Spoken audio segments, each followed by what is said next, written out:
Cal, BHP UK. And as we get older as petrol heads in the office, we considered the cars that we've never actually owned or driven or lived with. And the first one that came to mind was the absolutely iconic Aston Martin Vantage V8, the baby Aston as they used to call it when it first came out.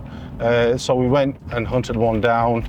We looked at quite a few before we actually bought this one. A lot of them haven't been looked after very well, which is always the case really when you get to a car of this sort of age. People buy them because you can afford the price tag on them, but they don't really consider what it's going to cost to maintain and keep it. So after looking through quite a few shabby examples, we came across this particular car, parted with our hard-earned cash and bought it.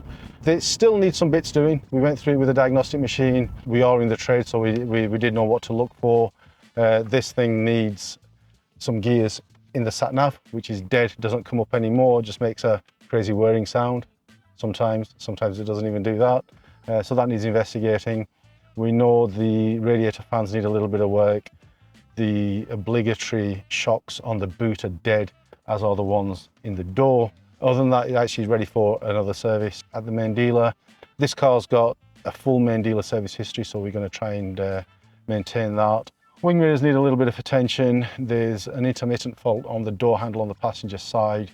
But other than that, it's a really solid, well-maintained, well-looked-after car.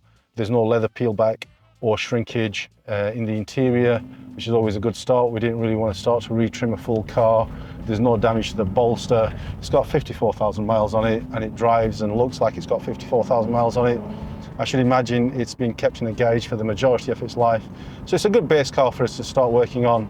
I think the first thing that comes to mind with an Aston Martin is the iconic shape, and secondly is the normally aspirated V8 sound that it makes. It is just absolutely phenomenal. It is in a class of its own.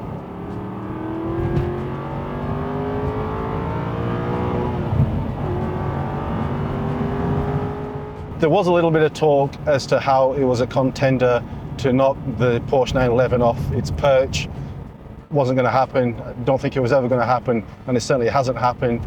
It's a different car to a 911. It's not that focused a sports car, I wouldn't say. It's carrying a bit more weight, and that's fairly evident when you're driving it.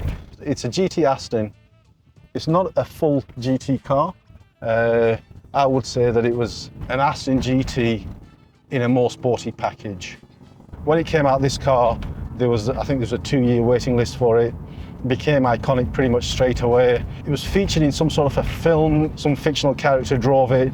Look, with petrol heads, honestly, I couldn't give a flying F as to which film it was featured in and who drove it and how he's portrayed to be this smooth guy that walks by in a suit and kicks people's ass.